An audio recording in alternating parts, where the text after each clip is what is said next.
Olá, serão todos bem-vindos a mais um episódio do videocast da Comissão de Educação Continuada da Sociedade Brasileira de Mastologia Regional São Paulo.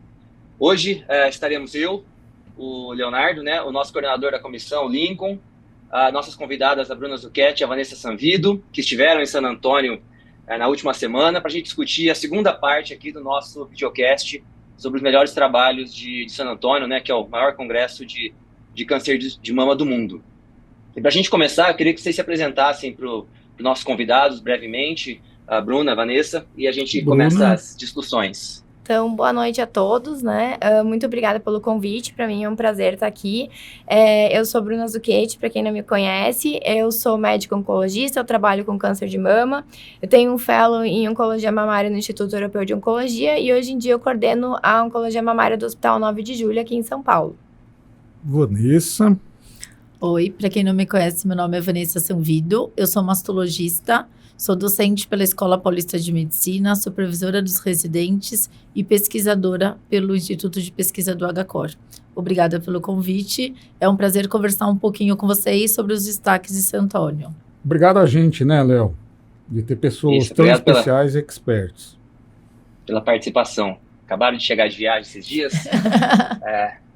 Bom, vamos lá. Vamos começar a falar de obesidade, que é um tema que é muito interessante. E a gente começa com a meta-análise de Oxford, com 2.600, quase 207 mil mulheres, de 147 estudos. E eles tentaram avaliar a correlação entre a recorrência à distância e o IMC na ocasião do diagnóstico, e mostraram um risco relativo de 1,17 de risco de recorrência para mulheres com IMC maior que 30, comparado às mulheres com IMC menor que 25. Mostraram também que a cada aumento de 5 kg por metro quadrado, um risco relativo aumentado de 1,06, independente do tratamento sistêmico realizado e do receptor hormonal. A gente sabe que a perda de peso é sempre desejável e benéfica em diversos aspectos, da sobrevida e de comorbidades e tal, mas no caso especificamente da obesidade, como vocês avaliam esse tamanho de efeito no maior risco de recorrência dessas pacientes? O risco absoluto foi de 1 a 4%, de acordo com o subgrupo analisado. Eu pergunto porque, por exemplo, quando a gente pega os dados de atividade física, os benefícios a magnitude parece ser muito maior. Então, como vocês interpretam a obesidade nesse sentido? Bom, eu achei esse estudo super interessante por vários motivos. Primeiro que é um estudo muito robusto, com 206 mil pacientes, e é um estudo que trouxe pra gente também o conhecimento em relação aos tumores triplo negativos, porque até então a gente não tinha um dado para esses tumores, a gente achava que a questão da obesidade influenciava mais para tumores receptores hormonal positivo, e aqui a gente teve um dado em relação ao triplo negativo também. Obviamente que a gente tem uma foto apenas do estudo, e a questão com as pacientes em relação à perda e ganho de peso é mais dinâmica. Então, aqui eles pegaram o IMC para a gente avaliar, que também há alguns questionamentos para ver se é a melhor maneira de avaliar o peso, a composição corporal dos pacientes, porque a gente sabe que, obviamente, uma pessoa de 80 quilos, que são 80 quilos de gordura, é um pouco diferente de um fisiculturista, de uma mulher que tem 80 quilos de músculo. Mas, em termos de população geral, eu acho que faz sentido pegar o IMC, sim, para avaliar isso. E eu achei que, a associação em relação ao ganho de peso foi, quanto mais ganho de peso, maior o risco de recorrência dessas pacientes, e a gente viu que essa associação foi mais verdadeira para as pacientes na pré-menopausa do que na pós-menopausa, trazendo também um dado novo para a gente, porque a gente sempre pensava que era mais associado em relação à pós-menopausa. Então, é muito importante, eu acho que faz parte da gente, como médico que trata pacientes com câncer de mama, orientar em relação à perda de peso e, obviamente, em relação ao exercício físico também. Lembrando que isso é dinâmica e aqui foi uma foto das pacientes no momento do diagnóstico. A gente não sabe o que acontece, se elas vão perder peso, se elas vão engordar durante o tratamento. Verdade, Vanessa? Você que estava presente... Qual foi a sua impressão desse estudo? Para mim, esse estudo ele veio realmente enfatizar e quebrar alguns paradigmas. Exato. Alguns já ditos pela Bruna, exatamente isso. Porque a gente sabe que a obesidade e o sobrepeso está associado a piores desfechos clínicos. Mas a gente tinha um conhecimento prévio da próprio grupo dessa meta-análise, onde esse impacto era maior nas pacientes menopausadas. Exato. E com uma associação mais relacionada ao receptor hormonal positivo. Então, agora a gente tem uma evidência robusta que O sobrepeso e a obesidade, ela está associada a piores desfechos clínicos, sim, mas essa força é maior na paciente na pré-menopausa. Então, assim, hoje a gente teve impacto na paciente na pós? Teve impacto, tanto na pré quanto na pós, mas ela teve mais evidência nas pacientes na pré-menopausa. E independente do status do receptor hormonal positivo ou negativo. Então, isso vem falar pra gente o quê? A obesidade... o sobrepeso é uma coisa que a gente tem que associar junto ao tratamento. É lógico que o estudo tem alguns vieses, por exemplo, é um N muito grande, mas foi uma medida do MC. E esse MC podia ser ao diagnóstico até 2 anos do diagnóstico. Então, será que essas pacientes perderam peso ao longo do tratamento? Porque assim, se a gente for avaliar, o risco relativo foi baixo. Né? O momento do risco foi baixo. A gente esperava um risco moderado. Eu também esperava que viesse um ganho maior. Será que foi porque foi uma medida única? Ou não, né? Será que elas não ganharam peso? Ou ganharam peso e a gente não tem esse parâmetro? Mas, diante dessa única medida, a gente sabendo que o IMC não é o melhor parâmetro, mas é o que a gente sabe, né? Ainda mais estudos dessa magnitude. Tamanho, é o método mais fácil da gente mensurar, é o IMC, por mais que ele não é o mais fidedigno. Mas ele vem muito enfatizar pra gente que o ganho de peso está associado ao pior desfecho, que a gente tem que tomar cuidado com a paciente na pré-menopausa, que a gente, independente do tipo de tumor que a gente está falando, tem pior desfecho sim, o ganho de peso, e que é quase uma relação linear. Quanto mais peso o paciente for ganhando, lógico que eles calcularam 5 quilos por metro quadrado, mas agora que a gente avalia a curva, quando ganhou mais 5, aumentou mais o risco relativo, ganhou mais 5, então foi uma curva ascendente, ou seja, o ganho de peso progressivo está associado a piores desfechos, né? Ô, Léo, bem pontuado, né, pela Vanessa e pela Bruna, da importância. Gosto muito desse autor, Hong Xiao Pan. Uhum. De fato, esse N é robusto. Ô, Léo, eu destacaria também que, como a Bruna comentou, ele teve uma maior evidência de benefício em paciente pré-menopausada. Também ele avaliou outro parâmetro, né, Léo? Que foi independente do paciente ter recebido terapia sistêmica. Exato. Independente do tratamento que a paciente recebeu, só pelo fato de ter sobrepeso ou ganho de peso, ou sobrepeso ou obesidade, desculpa, o desfecho dela, né, foi pior. Então, ela teve um risco de recorrência maior só pelo fato do IMC basal. Você vê que o peso é um fator independente do tratamento. Risco, exato.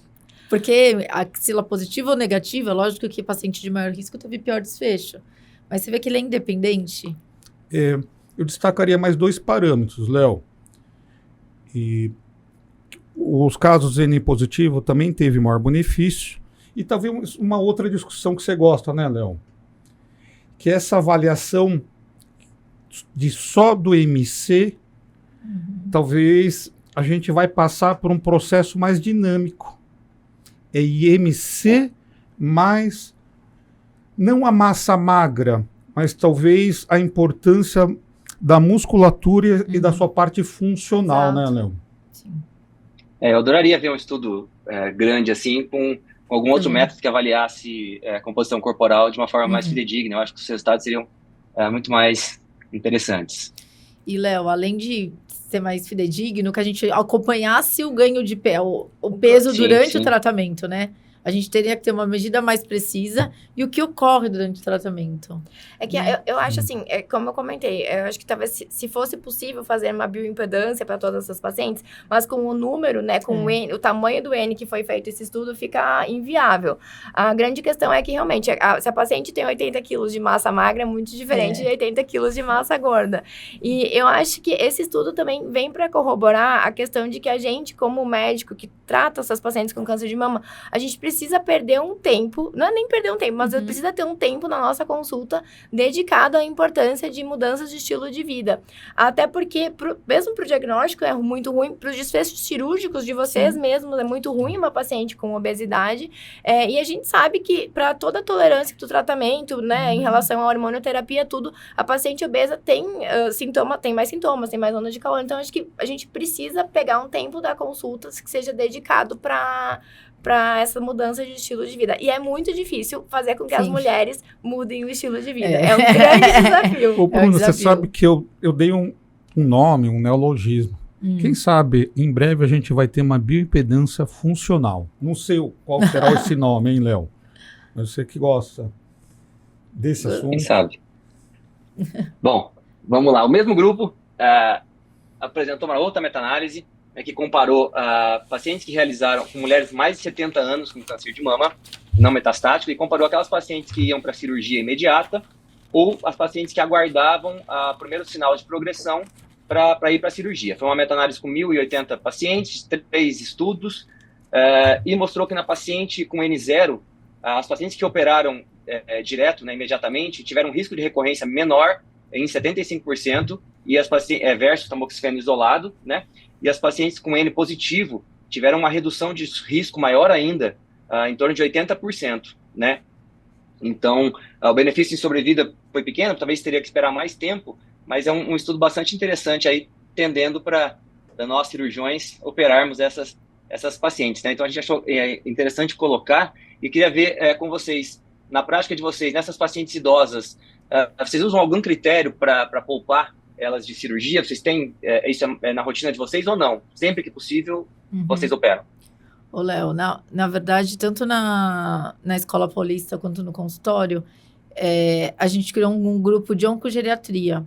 Então, a gente luta contra o etarismo nas pacientes contra o câncer de mama. Isso foi um dado bem positivo que a gente está tentando passar para os nossos residentes, onde toda paciente acima de 65 anos, a gente faz a escala do G8 para avaliar se ela precisa de uma avaliação oncogeriátrica mesmo, e a gente usa o eprognosis.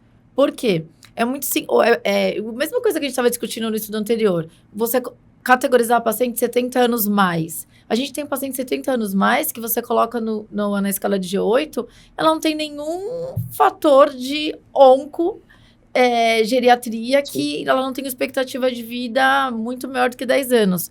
E aí, se você coloca no eprognosis, você vai gastar ali 15 minutos da sua consulta e avalia precisamente, é uma ferramenta online que avalia precisamente qual a expectativa de vida da sua paciente. Então, é uma coisa que a gente adotou sim. A gente já tinha adotado antes desse estudo. Eu recomendo, é uma coisa que eu acho que a gente deveria ter. Sim. Porque às vezes você não tem um geriatra ali do seu lado, mas se você consegue fazer esse mecanismo de triagem, e assim, se a expectativa de vida da sua paciente deu acima de 10 anos, por que você não vai tratar igual uma paciente de outra faixa etária? Então, a idade, na verdade, não tem que ser a idade biológica, tem que ser a idade funcional da paciente. Porque a hora que a gente vai avaliar os estudos, ou 65 anos mais, 70 anos mais. Aqui essa meta-análise foi muito precisa, que a gente tem benefício em não adiar a cirurgia. Então, por que a gente vai adiar? E a gente sabe que muita gente se baseia 70 anos mais, vê as comorbidades, mas às vezes aquela comorbidade não está impactando na sobrevida da paciente. Uma comorbidade, ela pode ter múltiplas comorbidades, ela pode ter uma polifarmácia e estar bem controlada. E ter uma expectativa de vida acima. E agora a gente tem um dado que isso impacta em recorrência, em sobrevida global. Então, hoje, eu acho que a gente tem evidência, sim, que a gente precisa olhar melhor, ser mais atento para os nossos idosos. Nossas idosas merecem um tratamento convencional, ou seja, cirurgia imediata num câncer de mama operável, igual foi essa meta-análise, porque senão se a gente esperar a progressão local para o tratamento cirúrgico, a gente estaria prejudicando, a gente estaria diminuindo essa sobrevida em decorrência desse adiamento cirúrgico. Eu acho assim, eu super concordo com você, com tudo que você falou. Muitas vezes a gente como oncologista, recebe paciente do mastologista para fazer uma hormonioterapia, porque o mastologista não está querendo operar naquela hora. Então, acho que ainda, né, ou tá anticoagulado, ou tem algum problema cardíaco, às vezes o mastologista não está querendo operar e acaba encaminhando para a gente. Eu acho que a paciente sempre se beneficia de cirurgia. Obviamente, a gente precisa individualizar cada caso. 70 anos hoje em dia, a maior parte das mulheres de 70 anos, eu achei a idade um pouco, assim, 70 anos hoje em dia as mulheres estão muito bem, né? E tem uma expectativa de vida muito alta. Então, obviamente, a gente precisa avaliar a questão toda a questão desse paciente, como que vai em relação à BVD, né, em relação à funcionalidade diária do paciente, em relação ao suporte emocional, ao suporte familiar do paciente também, os desejos da paciente, né, acho que tem que levar em consideração, estado nutricional, assim, tem N fatores que a gente precisa avaliar nessas mulheres idosas. Mas a grande maioria delas acabam vindo com receptor hormonal positivo, né, um tumor luminal, E muitas vezes são encaminhadas pelo mastologista exatamente para fazer uma neoadjuvância hormonal. Minhas críticas do estudo. O estudo comparou com tamoxifeno. Normalmente, a gente acaba usando o inibidor de aromatase para essas pacientes. E nenhuma dessas pacientes recebeu tratamento local com radioterapia, por exemplo. Que seria, talvez, uma estratégia caso a paciente precisasse ser poupada por algum motivo em relação à cirurgia. Mas eu acho que corrobora, sim, a gente levar essas pacientes para cirurgia. Muitas vezes são cirurgias pequenas, que vocês vão poder falar melhor do que eu. Talvez, em alguns casos, vocês consigam até poupar de avaliação axilar, se é uma paciente muito idosa. Enfim, eu não sei o que vocês acham em relação a isso. Concordo, Bruno. E com custo financeiro e para paciente muito pequeno, né? Exato. É muito. Concordo, Bruno, porque você vê, né, Léo? Olha o que a Bruna e a Vanessa comentaram. Comentaram da ampla avaliação geriátrica, quando possível, do tumor board, como sempre, do real world, o mundo real é um mundo, às vezes, distinto, e do desejo da paciente. Bruno, é verdade. E precisamos pontuar também, Léo, que essa meta-análise, desses 3 estudos, as pacientes não realizaram radioterapia, né, Bruno? Muito bem comentado, inclusive do uso da hormonoterapia, do não uso de inibidores da aromatase. Óbvio, a questão normalmente, quando a gente faz terapia neoadjuvante, a gente acaba usando inibidor de aromatase. Porém, também tem um viés. O inibidor de aromatase em paciente idosa, ele dá artralgia, ele dá mais rigidez, né? Rigidez matinal, principalmente. Então, eu acho que a gente acaba afetando, sim, a qualidade de vida dessas mulheres. E, muitas vezes, a gente tem perda de aderência da hormonoterapia. Então, nem todas as pacientes idosas conseguem se manter em inibidor de aromatase. Porque, às vezes, a idosa já tem dificuldade de locomoção. A gente vai lá e coloca o inibidor de aromatase, ela fica com mais dificuldade ainda. Então, existe uma perda de aderência da hormonoterapia nessas pacientes também, que a gente precisa considerar. E sobre a radioterapia, Lincoln, o que aconteceu nesses estudos? Eles pegaram um grupo, eles avaliaram 3 estudos, onde a ideia era poupar a paciente idosa de um tratamento. Então, não foi feita radioterapia porque eles estavam realmente poupando. E o que ele demonstra? Essas pacientes provavelmente tinham indicação de fazer. Muitas, nem sempre cairiam na omissão de radioterapia. Mas a ideia era descalonar o tratamento da idosa. E a gente viu que se essa idosa tem uma idade... Porque a gente teve, redução de mortalidade em 15 anos positiva. Muito tempo de segmento então, a gente teve um segmento longo, onde teve impacto em mortalidade. Então, quer dizer, será que a gente tem que descalonar uma paciente acima de 70 anos, tem uma expectativa de vida longa? Pode ser que não. Eu acredito que elas deveriam ter recebido cirurgia primária, algumas radioterapia, que algumas não tinham nem indicação de poupá-las por causa dessa expectativa de vida. Mesmo no Prime2, lógico que não foi apresentado de São Antônio, mas só pra gente ver a gente poderia não fazer radioterapia em algumas no grupo, mas a gente tinha um risco de recorrência de quase 1% ao ano. Exato, não é um risco de não impactou em mortalidade, mas impactou em recorrência. Que vão ter aí uma sobrevida de 15 anos, por exemplo. Se tem uma paciente de 70 anos, pode ser que ela viva até os 85. Isso não é um risco, assim, é um risco considerável. E, obviamente, eu sempre penso, eu entendo que o endpoint dos estudos seja sobrevida global, mas me incomoda muito recorrência local também. Nenhum de nós quer que a paciente tenha uma recorrência na mama, né? Ou na mama ou na axila. Porque, obviamente, a paciente já teve um diagnóstico de câncer, ela vai ter lá uma nova recorrência, então tudo volta para ela. E se a gente puder poupar uma recorrência local, também é importante. Então, obviamente que a gente gosta do desejo de sobrevida global, mas ninguém quer que a sua paciente tenha uma recorrência local. Léo, eu acho que as doutoras pontuaram muito bem, né, Léo? Só tenho que dizer uma coisa que o autor comenta, que a taxa de recorrência, houve 3 grandes ganhos de desfecho. Menor taxa de recorrência local, menor taxa de recorrência à distância e menor taxa de mortalidade específica para quem operou. Existem dados mostrando que quem chega a 70 anos, Léo, tem uma expectativa de vida de pelo menos mais 16 anos. Exato. Então, as doutoras comentaram muito bem a importância de a gente selecionar bem a paciente. Tenho que dizer, Léo, que como cirurgião, eu tenho um conflito de interesse nesse estudo que eu achei muito interessante, mas é mais um dado Com que vem certeza. colaborar, Sim. né? Que a gente precisa, às vezes, escalonar ou descalonar na medida certa, na avaliação como um Com todo, certeza. holística. Exatamente. Seguimos. Bom, Sim, meu. acho que mais um tema cirúrgico, antes da gente entrar na oncologia. Um trabalho apresentado pelo Matteo Lambertini, né, um estudo que avaliou a associação entre cirurgias redutoras de risco e sobrevida em pacientes jovens, abaixo de 40 anos, tratadas de câncer de mama e portadoras de mutação BRCA1 ou 2. Foi um estudo retrospectivo de 2000 a 2020, com 5.300 mulheres. A mastectomia redutora de risco foi realizada, na média, aos 36 anos, e mostrou 35% de redução de mortalidade para esses pacientes, e a salpingoforectomia redutora de risco, redução de 42% de sobrevida geral. Queria perguntar para vocês, que a gente discute sempre com as pacientes nesses casos, né, que a salpingoforectomia tem a indicação mais clara, né, mas que para a mastectomia a gente dizia que reduz muito a recidiva, mas que não alteraria a mortalidade. Na paciente jovem, a gente deve mudar um pouquinho isso e orientar com um pouco mais de ênfase a realização da cirurgia? O que vocês acham? Eu acho que esse estudo, a gente teve vários estudos importantes, mas assim, não falar que esse do Matteo Lambertini foi um dos mais seria injusto, né? Porque ele vem mudar, eu acho que ele vem mudar a nossa conduta mesmo.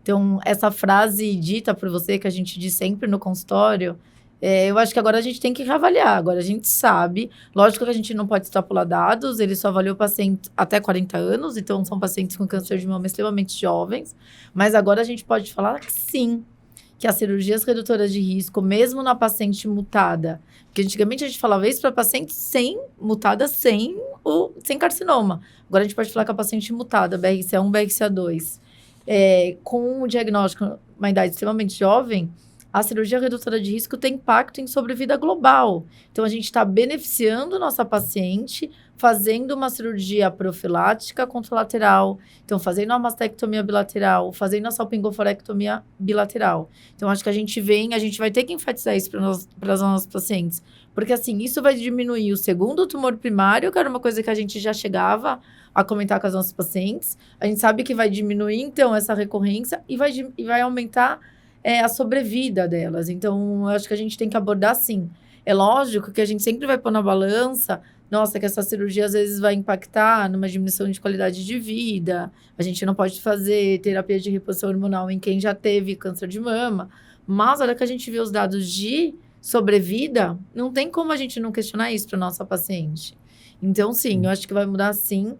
Eu acho que a gente vai ter que estimular essas pacientes jovens fez a cirurgia mamária, a gente não pode deixar, tá com a prole constituída, de fazer essa prevenção do ovário, que foi o que você falou, a taxa do risco relativo para a salpingoforectomia é maior ainda do que a própria mastectomia. Então, o benefício de fazer a salpingoforectomia está evidente no estudo do Lambertini. E só lembrando que assim, o benefício foi maior para as pacientes que são BRCA1 mutadas, exatamente porque o câncer de ovário é mais comum em mutação BRCA1, e normalmente a gente tem indicado essa salpingoforectomia antes dos 40 anos, né? Então, muito bem pontuado. É muito jovem, mas é importante pontuar que tem que ser antes dos 40 anos por conta do risco, principalmente nessas pacientes com BRCA1 mutado. Muito bem pontuado, né, Bruno? Que os guidelines falam que a indicação ideal para BRCA1 é 35 a 40, exato. E para BRCA2, né, Léo, de 40 a 45, mas obviamente isso varia conforme a avaliação do geneticista, a variante patogênica, histórico familiar presente. Se a paciente tem prole constituída ou não, porque isso também é uma questão, né, na hora de indicar a salpingoforia profilática. Tem um dado que a gente tem que ressaltar, que quem fez salpingoforectomia, o segmento médio foi em torno de 3 anos. Então, às vezes, naquele momento do diagnóstico, aquele turbilhão da paciente jovem, porque para a mastectomia foi 0,8, ou seja, fez o diagnóstico, já fez a cirurgia. Exato. Então, assim, resolveu aquele momento, tratou, aí pensa na prevenção do ovário para evitar realmente que se surpreenda com câncer de ovário numa idade tão jovem. Então, acho que a gente pode esperar né? Ou a gente tem, pelo menos, a evidência que a gente pode esperar um pouquinho, porque senão fica muita coisa simultânea. Eu só queria pontuar uma coisa que o Léo comentou, eu até queria perguntar para vocês. Eventualmente, a gente se depara de pacientes com BRCA mutadas que têm o diagnóstico de câncer de mama mais velha. Eu tenho algumas no consultório que tiveram diagnóstico com mais de 45 anos. Não é o padrão, mas a gente vê. Eu entendo que aqui na meta-análise do Lambertini, que foram 20 anos de segmento, é uma meta-análise bem robusta, os ganhos de sobrevida global foram para pacientes com menos de 40 anos. Mas como é que vocês encaram para essas pacientes com mais de 40 anos? Porque é aquilo que eu comentei antes. Eu entendo que não impacta em sobrevida global, mas eu também não quero que a minha paciente tenha uma recorrência local. Bruno, essa seria a minha próxima pergunta. Excelente pergunta, né? Como eu vou diferenciar isso? Desculpa. Ô, Léo, minha linha de raciocínio é praticamente, acho que a mesma da Bruna, de vocês. Às vezes, até por fatores ambientais, a paciente conseguiu postergar a idade do aparecimento do primeiro tumor. Mas ela não teve ainda, né? O ovário dela tem 45 anos, ela não fez a salpingoforia ainda. Faça antes que apareça esse CA de ovário. Então, assim, a gente sabe que tem um benefício em fazer em paciente jovem, mas a gente tem que adaptar, né? Não foi isso, não é sobre esse estudo que eu tô falando, né? Tô falando na vida real que a gente pode fazer. Mas às vezes a gente pega paciente que, já passou da faixa etária, sim, mas você consegue prevenir. Então, acho que nessas pacientes a gente tem que indicar, sim, tanto a cirurgia profilática, vai ficar nesses casos ainda interrogado se tem ganho de sobrevida, porque a gente não tem nenhum estudo disso falando, mas você pode não ter impacto em sobrevida, mas você prevenir um segundo tumor, e isso acaba tendo um impacto direto e indireto na vida da paciente, né? Ô, Léo, a gente tem que ficar bem claro para os ouvintes, né, Léo, que eu acho que o Lambertini, ele foi muito feliz quando ele escolhe o valor de corte para 40 anos, pacientes jovens, que sabidamente tem outro tipo de impacto e prognóstico. Sim. Não foi por acaso. Não. Mas a pergunta que a Bruna e você também já tinha formulado, Léo, que é muito pertinente, né, Léo? E outras faixas etárias, né? E de 40 a 50 e de 50 a 60. Você sabe, Bruna, que você comentou de uma outra faixa etária, me lembrei de um estudo daquele Metcalf, do grupo. Na verdade, não é do grupo de Toronto. É um trabalho de 2022, no Cancer, multi-institucional, de vários países, tem mais de 2.000 pacientes, 2.011 pacientes. O que ela mostra, Léo, esse estudo que você já leu, que a taxa, se você não realiza masté ou salpingoforé bilateral, então precisa deixar bem claro, Léo, que o estudo do Lambertini era paciente BRCA mutado com tumor, não era sem tumor, com tumor e paciente inicial. Jovem. Né? E um estudo retrospectivo que eu também considero um grande practice change de orientação. Mas a gente está falando de outras faixas etárias, né, Léo? Como avaliar isso junto com o geneticista e a equipe multidisciplinar, o desejo da paciente, a sua realidade. É que eu lembrei desse estudo que ele falava, a Metcalf falava que a ocorrência de qualquer câncer, Léo, chegava a 75%, de 50 a 75 anos em pacientes BRCA mutadas. E versus 9% quem tinha realizado cirurgias redutoras de risco. Só lembrar o nosso ouvinte, né, Léo, que cirurgia redutora de risco para ovário vai até 70 anos de idade, talvez não por acaso, né, Bruno? Exato. Pela alta A letalidade. letalidade o câncer de ovário realmente é um câncer que mudou muito, obviamente, o tratamento nos últimos tempos, mas ainda é um desafio. Todos são, mas o ovário especificamente é um desafio muito importante na nossa prática clínica. Então, e a gente não tem como fazer um rastreamento disso, diferente do câncer de mama. Então, por isso mesmo, a salpingoforectomia profilática é tão relevante. Mas aí vem uma questão que todos nós nos deparamos no consultório. Aquela paciente que já foi tratada, fez um setor, fez radioterapia, faz um teste e está multada BRCA. Como vocês costumam abordar essa paciente cirurgicamente, né, Vanessa? Se o Lincoln quiser comentar, que técnica faz a adenomastia bilateral? Deseja fazer e reconstrói como? Qual é a preferência de vocês? Pergunta difícil, Léo. Mas a realidade é essa. Hoje a gente está cada vez mais. O paciente fez quadrante com radioterapia e faz painel agora pela disponibilidade que tem do teste, né? Depois queria saber sua opinião, Lincoln. Eu tenho a tendência, assim, se a paciente tem desejo de fazer a cirurgia, eu acho que a gente tem que oferecer. Até porque a gente tem estudo falando que a cirurgia conservadora versus a mastectomia na mutada, que a cirurgia conservadora mais rádio seria segura, então a gente pode deixar. Mas a gente tem que avaliar o desejo da paciente. Já tive caso de fazer mastectomia profilática só contralateral, porque a pele pós-radioterapia não estava tão adequada, a paciente não ia querer fazer um grande dorsal. Teoricamente, o tratamento padrão é a gente usar retalhos e não uma prótese, porque o risco de extrusão do implante é muito grande. Mas se a pele estiver boa, a mama for pequena, eu tento sim o implante mamário. Se não, já vou direto para um grande dorsal e masté contralateral. Mas isso eu levo em consideração. Eu já fiz muitos casos, uma mastectomia profilática, às vezes unilateral, porque a paciente não tem desejo de fazer uma cirurgia com retalhos. E aí, você falar que essa cirurgia com prótese, pós-radioterapia, a taxa de sucesso é alta, não. A gente tem que falar que há uma taxa de complicação que às vezes a literatura demonstra até de 30%. Então, tem que avaliar caso a caso. Mas eu acho que a gente tem que oferecer a prevenção, sim. Eu acho que a gente tem que oferecer a profilaxia. Esse mundo real, né, Léo, sempre traz uma complexidade maior, principalmente nessas pacientes que a gente fez cirurgia conservadora e recebe um teste genético de BRCA mutado, né, Léo? A gente precisa só lembrar aos nossos ouvintes, que eles também, eu acho, já têm esse dado, que segundo a literatura, mesmo para BRCAs, aumenta o risco de recorrência local, principalmente, em média, depois de 7, 8 anos. Mas que vários dados têm mostrado 3 desfechos clínicos importantes, né, Léo? As mesmas taxas de sobrevida livre de doença, eu não estou falando paciente jovem, Sim. abaixo de 40. Não estou falando pacientes abaixo de 40, né, Léo?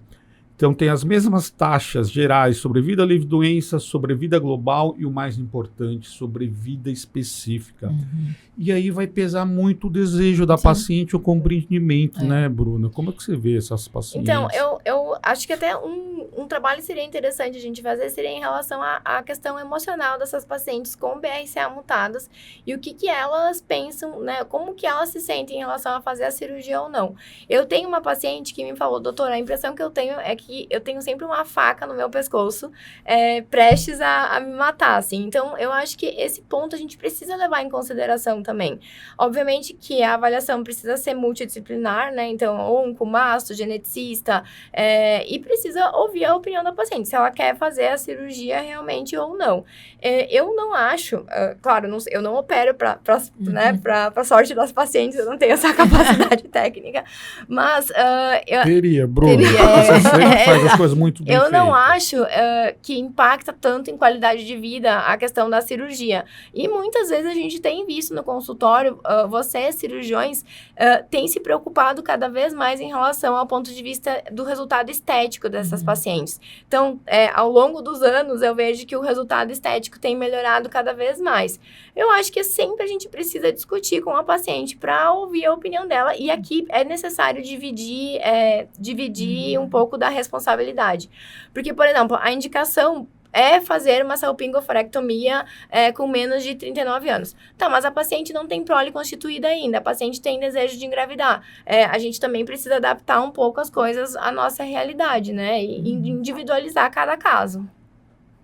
Bruna, você faz reposição hormonal nas pacientes pré-menopausadas que foram salpingoforectomizadas com tumor? Com tumor não, obviamente. Com tumor não. E sem tumor?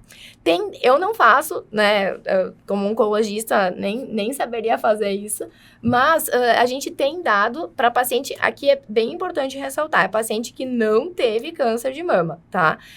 A gente tem dado de que é seguro fazer reposição hormonal para paciente com menos de 50 anos ali, que fez a salpingoforectomia, inclusive com ganho de sobrevida global, porque a gente sabe que o risco cardiovascular dessas pacientes é maior quando elas entram numa menopausa precoce. Então, a gente tem dado de segurança, mas só frisando que é muito importante para paciente que não teve diagnóstico de câncer. Então, eu não sou contra fazer. Principalmente se ela fez a masté, né? Sim, principalmente se ela fez a masté.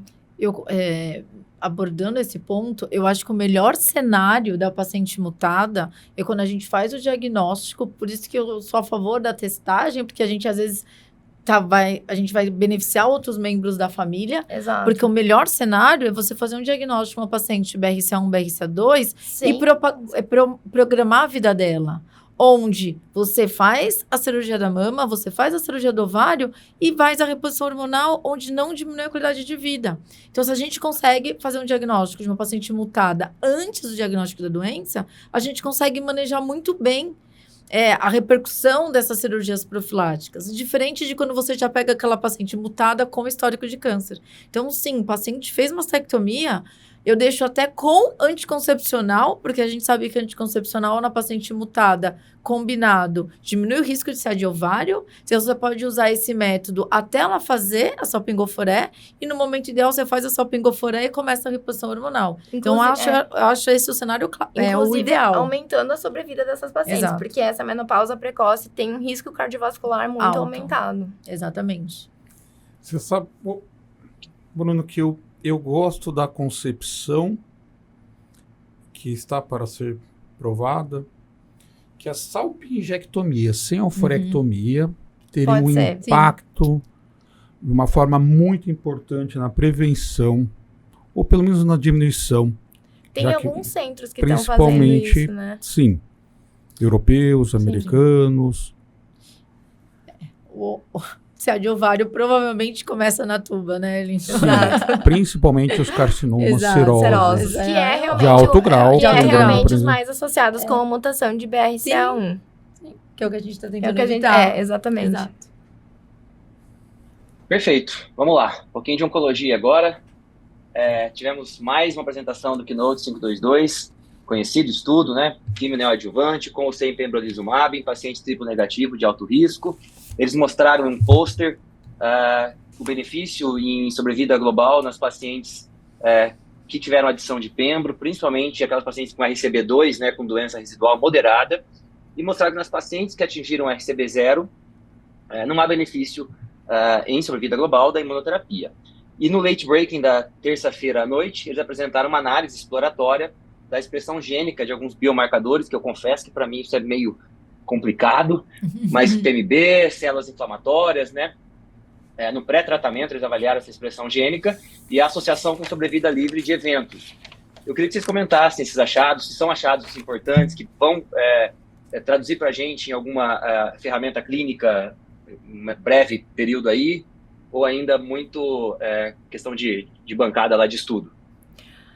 Olha, eu achei essa análise muito interessante. Foi uma análise da Joyce O'Shaughnessy, que, né, na terça-noite. E você falou bem, foi uma análise exploratória, mas foi uma análise pré-planejada do estudo. Então, a gente teve dados de alguns biomarcadores que a gente considera interessantes em relação à doença triplo negativa. Mas o que acontece, né? O que eles avaliaram? Então, a gente teve aquela expressão de células T inflamatórias aí no tumor, e a gente já sabe que um tumor triplo negativo com maior expressão de células inflamatórias, ele é um tumor que tem um prognóstico melhor, e realmente, o que o estudo, né, essa análise mostrou? É que essas células T inflamatórias tiveram uma resposta melhor, tanto para as pacientes que fizeram a adição, né, químio com imuno, e para as pacientes que fizeram só quimioterapia isolada, né, no braço do placebo.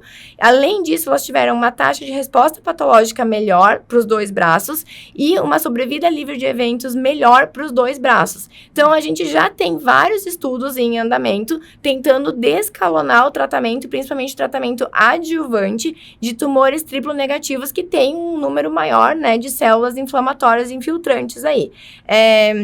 Além disso, a gente teve uma análise de tumor mutation burden, que foi uma análise bem constante, mas foram muito poucas pacientes. A gente teve só 8 pacientes que tiveram TMB alto aí no Keynote 522. E o que o estudo mostrou? Que realmente ele foi positivo. Então, o tumor mutation burden alto, ele foi demonstrado um maior PCR e um maior event-free survival para as pacientes no grupo da imuno, mas não teve um aumento de event-free survival para o grupo da quimioterapia. E a gente não viu muita diferença em relação ao PTEN, né? Viu em relação ao aumento de PCR, mas não em relação ao Event-Free Survival, assim como HRD, né? Então, dados de recombinação homóloga, e assim como o subtipo de tumor triplo negativo. A gente viu que para os tumores triplo negativos com receptor de androgênio positivo, esse grupo foi o que teve o maior benefício da inclusão da imunoterapia aqui, né, na imuno junto com a químio, mas ainda tudo isso são dados bem de bancada. A gente não acaba aplicando isso na prática clínica, e o que a análise mostrou é que esses dados, eles são prognósticos, mas eles não são preditivos de resposta à quimioterapia junto com a imunoterapia. Então, infelizmente, a gente ainda não consegue selecionar quais pacientes a gente poderia poupar da imunoterapia, por exemplo, né? Então, são dados bem prognósticos, mas sem preditores de resposta em relação à imuno. Mas são análises bem interessantes, e eu acho que a gente vai caminhar muito em relação a isso né, em estudos que estão sendo feitos.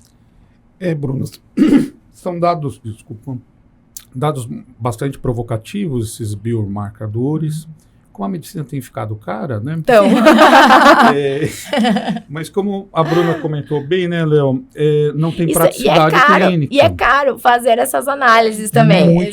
Então, assim, a gente são muito caras. Lembrando que os planos de saúde não cobrem essas análises moleculares. E a gente não tem uma utilidade clínica para isso. Então, como a gente não vai usar para decisão terapêutica da paciente, eu acho que a gente ainda não tem um respaldo de por que solicitar isso para paciente que tem indicação de fazer quimio-imunoterapia neoadjuvante. Eu acho que a gente vai precisar aguardar os estudos oncológicos, né, Léo? Como o SOL 1418, que testa pembro depois, na adjuvância ou não, Optimize PCR. Exato. Mas o que me pareceu claro, assim, é que as pacientes, algumas estão sendo super tratadas, né? Então, precisamos de alguma coisa para selecionar, né? Com certeza. Isso eu concordo com você. Tem pacientes que não precisam de fazer todo esse combo, né? De 4 quimioterapias mais imunoterapia para o tratamento neoadjuvante. Mas, infelizmente, a gente ainda não sabe qual paciente é essa. E, então, a gente não está conseguindo descalonar isso na neoadjuvância do triplo negativo ainda. Tem, como eu comentei, estudos de descalonamento para adjuvância, então para tumores menores que são operados upfront, principalmente avaliando o TILS, né, infiltração de células inflamatórias aí do tumor, mas é tudo análise ainda, e vai muito de coragem do oncologista também, eu diria. Mas assim, Léo, isso que você falou, eu acho que assim, a busca de um biomarcador para a gente descalonar a imunoterapia é uma mensagem que ficou nesse estudo, porque muita gente está recebendo imunoterapia que não precisa. Só que com o benefício da sobrevida que a gente tem agora, que foi apresentado esse ano pra gente, como que você não vai dar um tratamento que tem impacto em sobrevida? Então, eu acho que assim, essa análise exploratória, ela pode não ter impactado, não ter mudado, não vai mudar a nossa prática, mas todo mundo está buscando um biomarcador para chegar a esse ponto. Quem precisa da imunoterapia mesmo, quem não precisa, eu acho que isso daí é uma luz que vai ficar, e a gente vai ver cada vez mais estudos. Não é nem só a imunoterapia, é quem precisa de a combinação de 4 drogas, 4 drogas de quimioterapia citotóxica para fazer na neoadjuvância.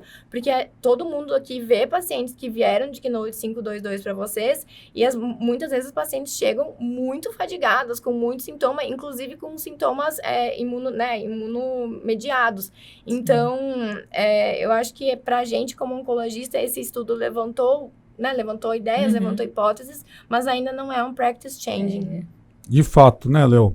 Triplo negativo, estágio 2, 3, o padrão, se o custo e acesso não é a discussão, o Keynote 522 é o standard of care ainda, apesar de todos os eventos adversos, mas também com benefícios de desfecho e de sobrevida global.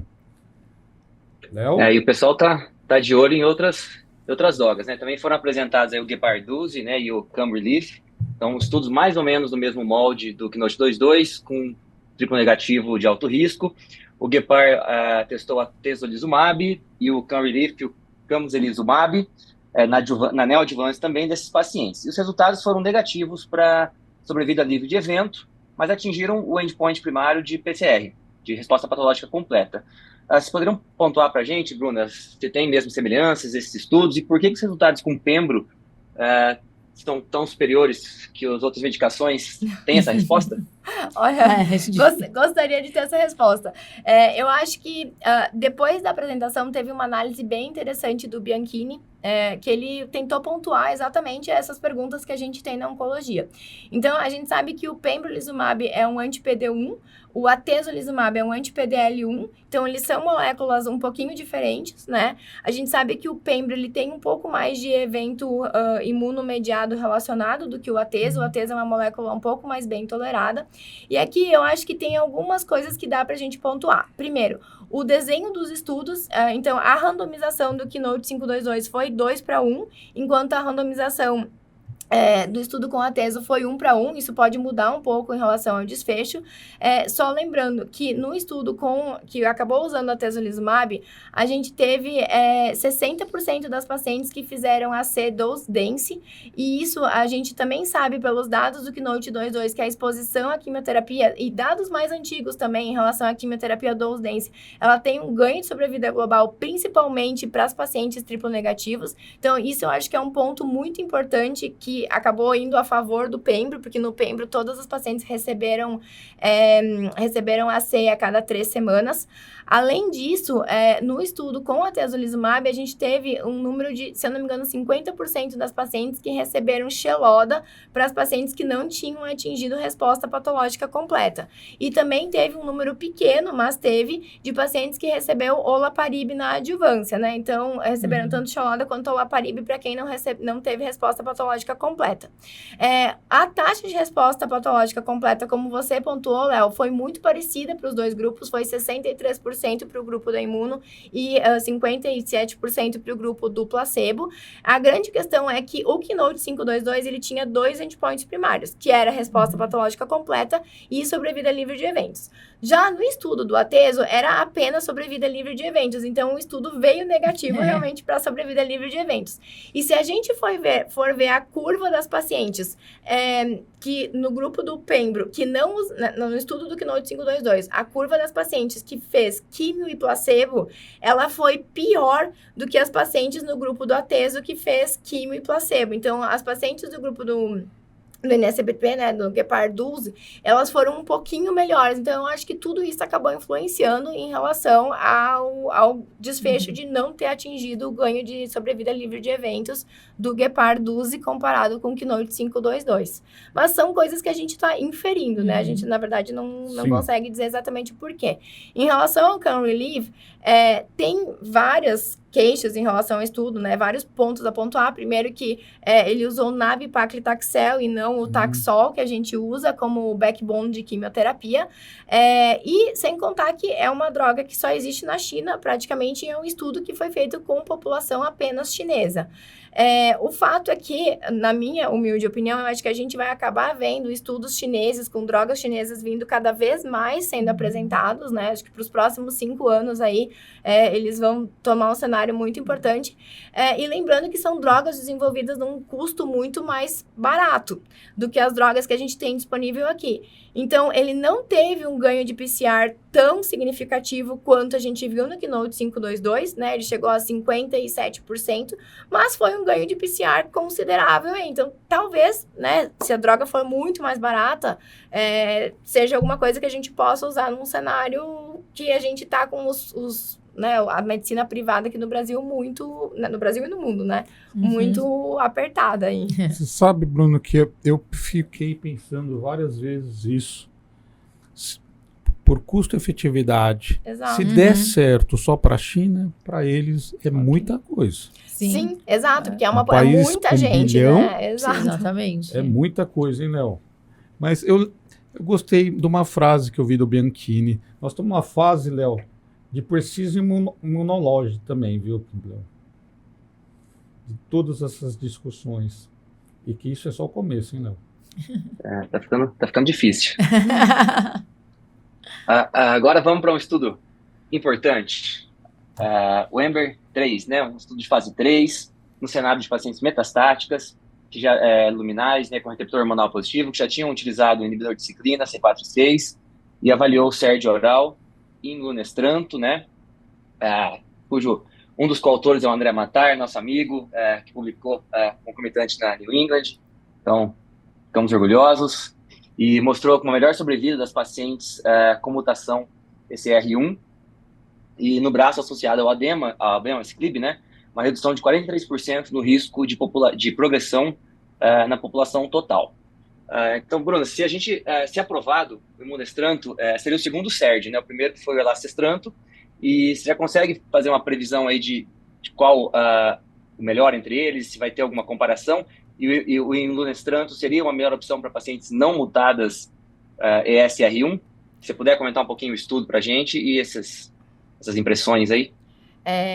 São boas perguntas, ótimas perguntas as suas. Bom, então, eu acho que foi dos estudos que foram apresentados da oncologia, né, acho que foi um dos estudos que a gente, como oncologista, estava esperando. A gente tinha tido a publicação do EMBER-2 um pouquinho antes do San Antônio, e a gente teve a apresentação do EMBER-3, e concomitante a isso, a gente teve realmente, como você comentou, a publicação no New England aí do EMBER-3. Então, realmente é um estudo que trouxe um impacto para a gente na prática clínica. O que acontece? O estudo selecionou pacientes que haviam progredido a primeira linha com inibidor de ciclina e inibidor de aromatase, e também teve pacientes que haviam progredido na adjuvância hormonal. Aqui tem algumas diferenças em relação ao estudo do elacestrant, como você mesmo pontuou. Então, para o estudo do elacestrant, a gente teve 100% das pacientes que usaram inibidor de ciclina na primeira linha de doença metastática. E aqui, no estudo do EMBER-3, a gente teve 60% das pacientes que haviam usado inibidor de ciclina na primeira linha. A gente teve aqui no estudo EMBER-3, 5% das pacientes que receberam inibidor de ciclina na adjuvância. Então, a gente tem disponível o ABEMA, então elas receberam ABEMA na adjuvância mesmo. Para o elacestrant, a aprovação ele tinha 2 endpoints primários, então a PFS para a população geral e PFS para a população com mutação em ESR1. O estudo veio positivo para essa população com mutação em ESR1 e foi visto que, principalmente para as pacientes que ficaram mais de 12 meses em terapia com inibidor de ciclina e inibidor de aromatase na primeira linha.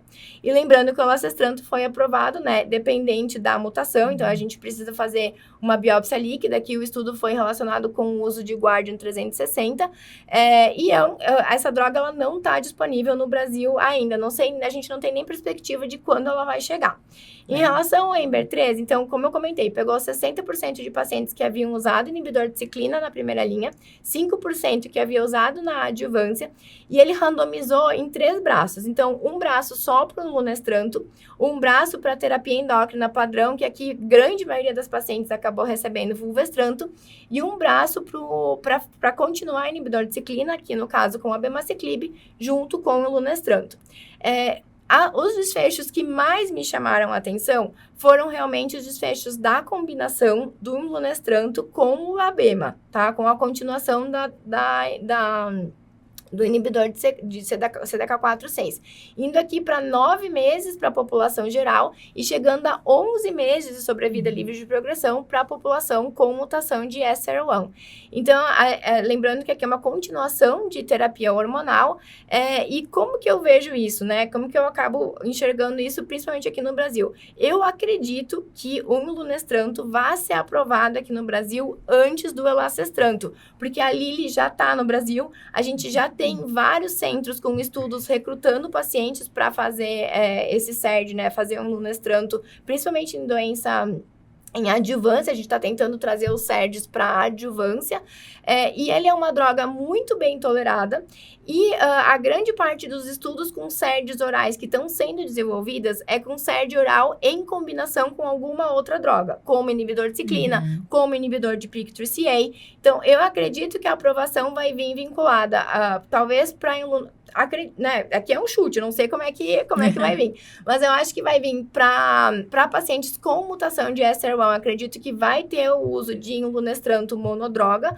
mas para as pacientes não mutadas, acredito que a aprovação vai vir de imlunestrant junto com a abema, que foi uma combinação muito bem tolerada. O imlunestrant é uma droga que não traz efeitos colaterais praticamente nenhum, e diferente de outros SERDs orais que estão sendo testados, a gente tem, por exemplo, o camisestranto, que é uma droga que a gente tem vários estudos abertos aqui no Brasil para adjuvância, ela é uma droga que pode dar bradicardia, pode dar alguns problemas visuais. A gente não viu nada disso. Tem alguns efeitos gastrointestinais ali com o lunestranto, mas foi uma droga muito bem tolerada. Então, eu acredito que essa aprovação venha, é uma aprovação que venha rápido, e aqui no Brasil eu acho que ela vai acontecer antes do elastestranto.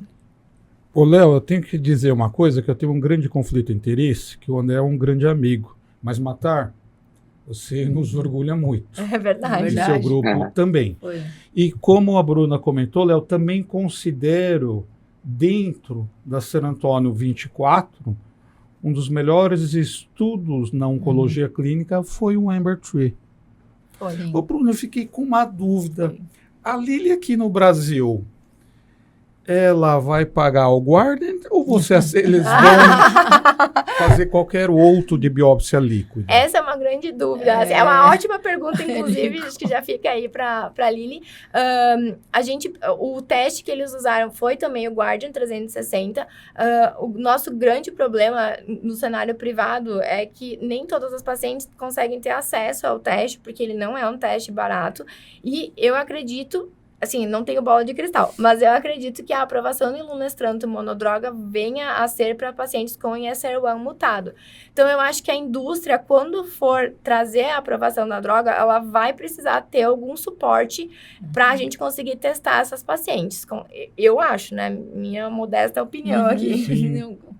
Eu acho que vale lembrar que no grupo que teve benefício à população geral, para as não mutadas, foi sempre associação com a BEMA, né? Isso, o maior benefício foi para associação com a BEMA. Na sem mutação, né, de ESR1. Sim, por isso que eu falei, eu acho que para as pacientes sem mutação de ESR1, provavelmente a aprovação vai vir em combinação com a BEMA. E para as pacientes com mutação de ESR1, acredito que possa vir uma aprovação como monoterapia. A questão é que nós vamos precisar do teste para conseguir selecionar quem que é essa paciente. E aí, a gente vai esbarrar na questão do custo do teste, porque é uma biópsia líquida, né, um ctDNA circulante, e hoje em dia aqui no Brasil, esses testes, a grande maioria é feito fora, né, a gente manda o material para fora, então a gente acaba esbarrando na questão financeira mesmo. Léo, estou desconfiado que a Lili vai acabar patrocinando o Guardian 360. Você deve estar com informações... Não, eu gostaria de ter. É só uma especulação. Uma droga desse custo, não. Esse Guardian 360 já está no budget. Eu espero que sim. Esperamos que sim. As pacientes também, né? Com certeza.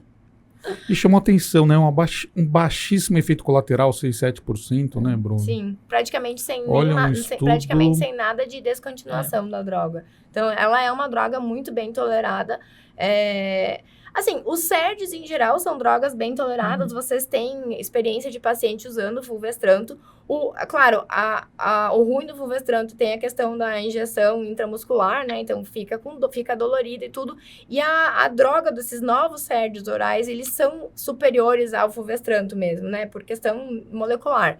Então, mas tem sido drogas muito bem toleradas. A grande maioria desses SERDs orais, eles dão alguns efeitos gastrointestinais, como eu comentei, mas tem alguns que podem dar efeitos como bradicardia, alguns efeitos como escotomas cintilantes, e o lunestranto não tem nada disso. É uma droga que os pacientes, no geral, toleram muito bem.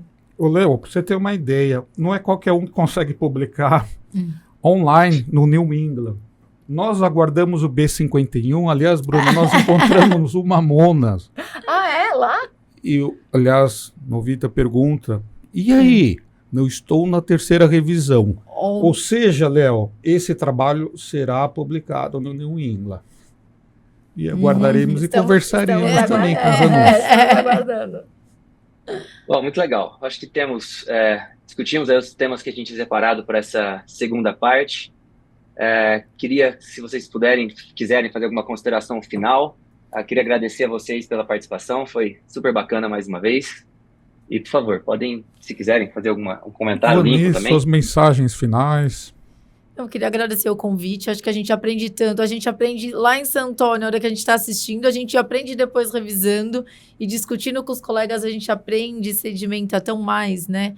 Então, a ideia desses destaques San Antônio eu acho excelente, eu que agradeço o convite, eu acho que esses estudos selecionados, tanto da parte 1 quanto da parte 2, foram estudos que realmente a gente tem que levar né? Que alguns mudaram, pelo menos, o jeito que a gente vai abordar o paciente. Alguns estão no nosso radar e alguns vão acabar mudando. Então, eu acho que a gente tem muita coisa que veio para mudar algumas condutas, ou pelo menos as orientações dos pacientes. Então, eu que agradeço. Obrigada. Bruna, suas mensagens. Bom, eu agradeço muito o convite. Queria parabenizar vocês pelo trabalho que vocês estão fazendo com o videocast aqui, né, com o podcast. Eu acho que sempre é uma forma interessante de levar conhecimento para todos os mastologistas, oncologistas, enfim, para todo mundo se atualizar. Infelizmente, nem todo mundo consegue ir ao congresso, então é uma forma de disseminar conhecimento. Super parabéns por isso. Como a Vanessa falou, essa troca entre a gente é muito rica e eu acho que para o ano que vem a gente vai ter muitas novidades, pelo menos em relação à oncologia mamária. Esse ano não foi super maravilhoso para oncologia mamária, mas eu acho que o ano que vem vai ter mais novidades, principalmente novidades em relação a SERDs orais, combinação de SERDs orais. Tem muita coisa vindo aí e é muito bom a gente poder trabalhar em conjunto com vocês, mastologistas, para melhor desfecho das pacientes. Acho que esse foi o último evento aí antes do Natal e Ano Novo, né? Então, desejar um ótimo ano aí para todo mundo. Obrigado. Nós que ficamos honrados, né, Léo, de ter grandes experts, tirarem o seu tempo. Certeza. O pessoal não sabe, mas estamos gravando à noite, depois de Ser Antônio, Léo. Isso aí. Desejar um ótimo Natal e excelente festa para todos, né? Todos os ouvintes, familiares. Agradecer a equipe que estrutura os nossos videocasts e a diretoria, e sempre o plantel de excelência desses experts, né, Léo? Isso aí, foi o nosso último episódio do ano. Esse ano foi muito legal. Ano que vem, continuem nos acompanhando, que vamos ter várias novas questões para discutir. Tem Sangallen ano que vem e estaremos aqui, estamos animados. Grande abraço a todos. Abraço. Tchau, pessoal. Tchau, tchau. Tchau, tchau.